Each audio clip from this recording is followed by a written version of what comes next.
Do you own a used 4Runner and wondered if the timing belt was ever changed? I'm going to show you how to easily peek inside the engine area and get a better idea. This is also a good way to check what the last owner or local shop may have told you. With this technique, I was able to determine they were totally wrong in telling me mine was never changed. So let's jump in. So it's pretty easy on these 3rd gen 4Runners, and the process is probably similar on Tacoma. I'm going to show you a couple different 4Runners. You can see I've moved the top radiator clamp, the spring clamp, back out of the way. Do not take off the hose. And this is going to enable me in a second to see in the top and see the condition of the timing belt without having to really take much off. Another important thing that matters is whether this is an interference engine or not, and that's coming up in a few minutes.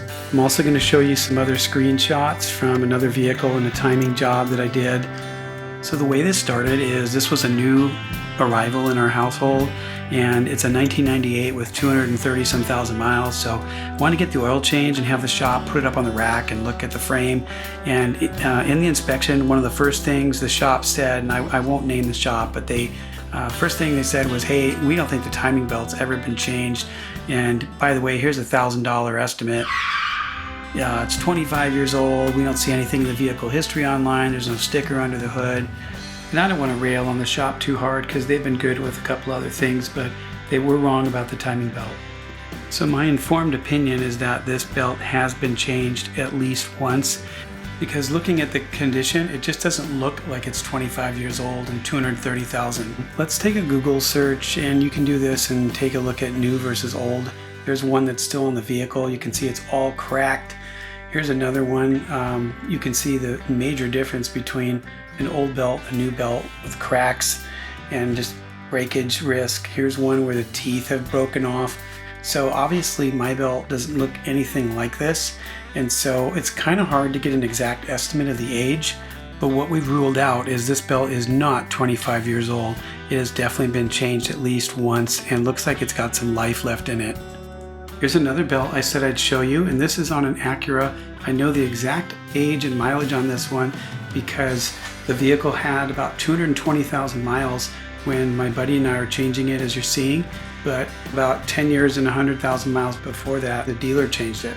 You can see it's not worn out, but it looks nothing like those cracked Google pictures. But wear is starting to show through the belt. See that? The gear is showing through the belt. So what that tells us is that it's not brand new, but it's also not original. It's not 200,000 miles. So here's another 3rd gen. This one has a 2001 and has almost the same mileage, 230,000. And we're going to pull back the timing cover on this. Also, don't forget to take a look around the engine compartment just in case there is a sticker, and I'll show you on this one while I'm taking this apart that there's a Continental sticker right there, and it shows a couple different numbers on there. But the former owner actually did tell me the timing belt was changed, and so I do expect to see that. And sure enough, look at that belt. It looks pretty good. It definitely is not original, so we know it's been changed. For those that want to see the underside of the belt or see more of it, you could use an inspection mirror and flashlight, or you could go through the extra work to take the entire timing cover off. But for me, I was able to very easily verify that the belt was not original.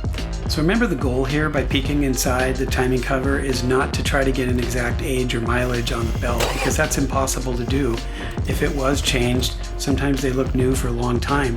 What we are looking for is serious damage and cracks where it really looks like it's never been changed, and that is not the case here on both these vehicles, so that's good news.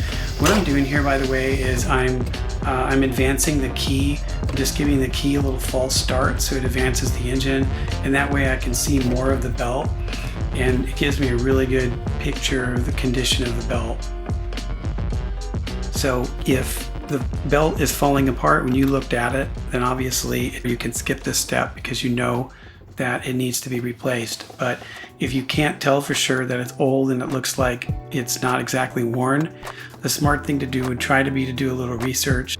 The next thing I would do is go down to the Toyota dealer and ask the service advisor to pull up a vehicle history report. Tell them that you're thinking about doing the timing service and you don't know if it's been done, and walk in there and they will be happy to pull up the history vehicle by VIN. So let's say you've done all this and you still don't have any evidence or feedback from the dealer that your timing belt was replaced. So at this point, we consider the fact that the 3rd Gen 4Runner is a non-interference engine, which is a good thing because that means if you break the timing belt, it's like breaking any other belt. The car is going to stop running, but you're not going to damage anything. And remember that other timing job I showed you we did on the Acura earlier? That Acura, as many Acuras and Hondas, are interference engines, and it's a much bigger deal if you break a timing belt because you will do some engine damage. So you're in a little better position with the Toyota. Last thing, and it's optional, you could order a Carfax. It's not free. It's going to cost you about $40. I would say especially if you don't get a dealer printout, consider this.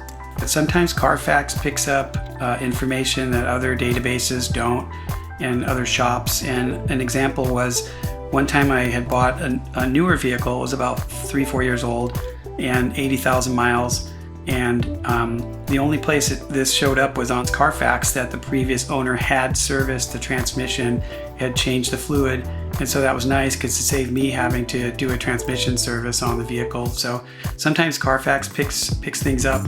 And obviously know that, if a neighbor or the guy's friend did it who owned the car, did a timing belt, it's not going to show up on these reports. Last thing, wrapping up here, guys, you don't want to go too far past your mileage interval, which is around 100,000 depending on your vehicle. And if you do decide you're going to do the timing belt, choose a reputable facility. This is really important because if something goes wrong, a more reputable place like the dealer is more likely to stand behind the job. So anyway, I hope this helped somebody out and you enjoyed this. If it did, please leave me a comment and consider liking and subbing. We'll see you next time.